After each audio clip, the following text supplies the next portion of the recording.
جی معزز سامعین کرام السلام علیکم۔ آج ہم اردو کے ایک مشہور صنف پیروڈی کے حوالے سے بات کر رہے ہیں۔ دوستو، اردو میں پیروڈی کے لیے جو ہے لفظ تحریف استعمال کیا گیا ہے، اور یہ لفظ پیروڈی جو ہے دراصل پیروڈیا سے جو ہے وہ بنا ہے، اور اس کا لغوی معنی جو ہے وہ جوابی نغمہ کے ہیں۔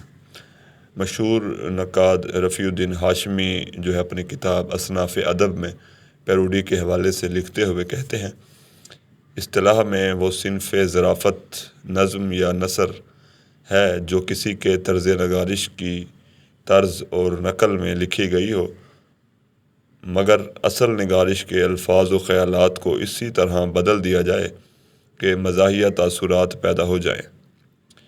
دوستو، دراصل پیروڈی میں جو ہے جس بھی شاعر یا نثر نگار کی نقل کی جاتی ہے، تو دراصل اس نقل سے مراد اس کے خیالات یا اس کے اسلوب یا اس کے اسٹائل کا مذاق اڑانا جو ہے وہ مقصود ہوتا ہے۔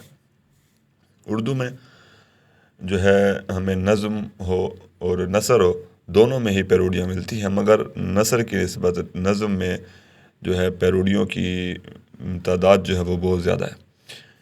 اگرچہ ہم کہہ سکتے ہیں کہ اردو میں جو یہ صنف ہے پیروڈی کی، یہ انگریزی ادب کے توسط سے داخل ہوئی ہے، مگر اگر ہم اردو کی قدیم شاعری کا مطالعہ کریں تو ہمیں بہت سارے شعراء کے ہاں اس پیروڈی کے ابتدائی نمونے ملتے ہیں۔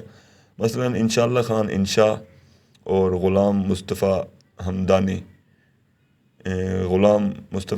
جو ہیں،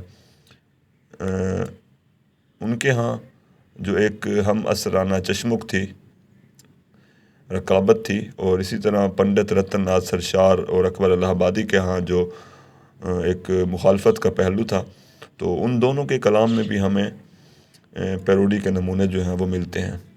مثلاً مومن کا ایک شعر دیکھیے، کسی نے گر کہا مرتا ہے مومن، کہا ہم کیا کریں مرضی خدا کی۔ تو اس کے جواب میں پیروڈی میں اکبر الہ آبادی لکھتے ہیں، کسی نے گر کہا مرتا ہے اکبر، کہا ہم کیا کریں مرضی ہماری۔ شکریہ۔